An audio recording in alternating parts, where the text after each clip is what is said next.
I picked up three different articles for this discussion. The first one is Decision Theory by Resnick and Michael.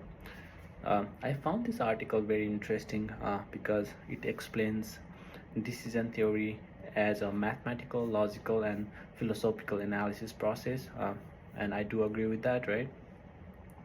There were three major breakdowns on this article. The first one is the utility theory, which is also known as probability calculus. The author explains about the process of assigning the numerical values to any uncertain things while making any decisions, and I do feel like this is very much applicable to my day-to-day job.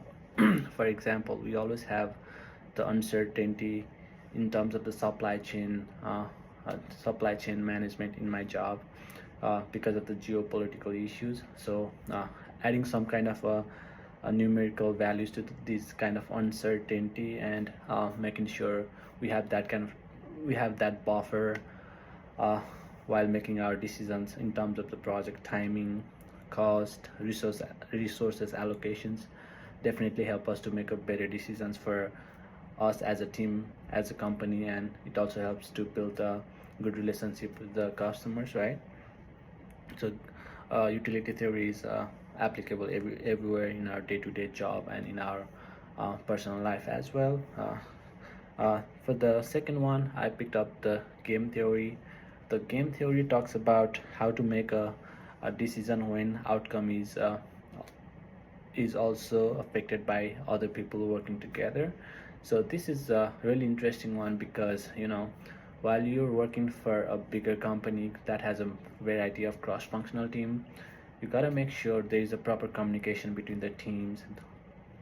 All the team members are on the same page and trying to tackle the common problem, and we try to work as one single team to investigate the root cause analysis and solve any problems. So you know um, you all have to work as one team and making sure uh, the products are made with the better quality effectively, and it fulfill the needs of the customers.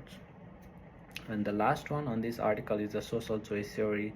So it talks about how to combine the individual preferences into one group decisions.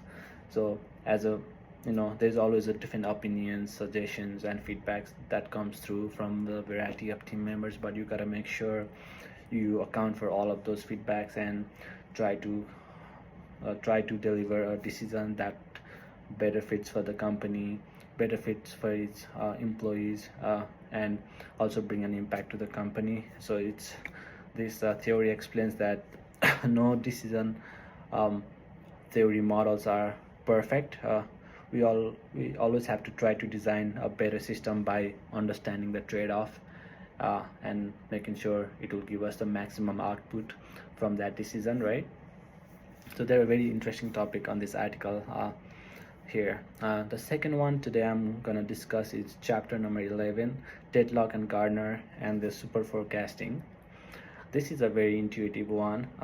I As on this article, the author suggests the importance of going back and reflect your decisions. Uh, so I think this is very interesting one because every time we make some decisions, oftentimes we never go back and try to reflect what could have been done better, or what did you make a good decision or a good or bad decision. So we never tend to go back and try to reflect our processes, right?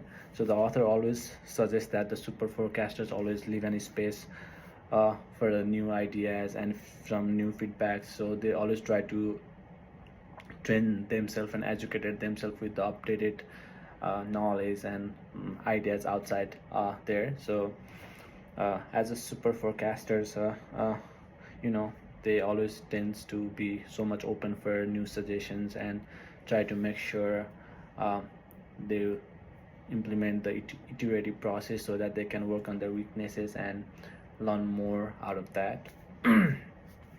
And I think this is very interesting one. I can remember at my day-to-day job, we always tend to collect more feedbacks from the customers, try to take more data from our chiller units, and try to make sure we update our algorithms and algorithms and our control model constantly. That way we can address the customer problems so effectively, and the new and innovative ideas can be brought into the project that might benefit the team and help us, reach some a great success as a team.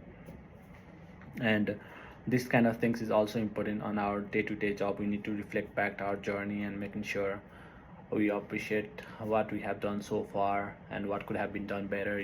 That helps you to shape yourself as a better person and try to learn more from your past experiences. And the last article today I'm gonna talk here is Lee and Ashton personality article. So this article talks about the 6 major characteristics and attitude that one should have to make sure they are good at making a better decisions. The first one is honesty and humility. So this is talking about being sincere, fair, and straightforward to your decision at work or in your day-to-day life, right? So for example, would you flatter someone or be straightforward? So I definitely think this is an argument you can talk about, right? So being straightforward might be helpful. So being so sincere and respectful to your opinion and talk to someone with a straightforward approach rather than trying to flatter them and make them made a decision in favor of you. This might not be a long-term solution and might not be a good solution to tackle any kind of problems. The second one is emotionality. So this talks about would you rather get anxious easily or stay calm under pressure? And being calm, it's really helpful for you to make a better decisions. You give time to yourself and try to analyze the circumstances rather than being anxious and try to make decisions really quick, which might not be a best solution out there. So the author suggests to be calm, professional, respectful on those kind of circumstances and hold your emotions to make a better decisions for you and your team. The other one is the extraversion. So this talks about the person who is more outgoing, confident in social studies, energetic, and willing to welcome new ideas are the ones who are likely to be more successful in decision making roles and the manager roles.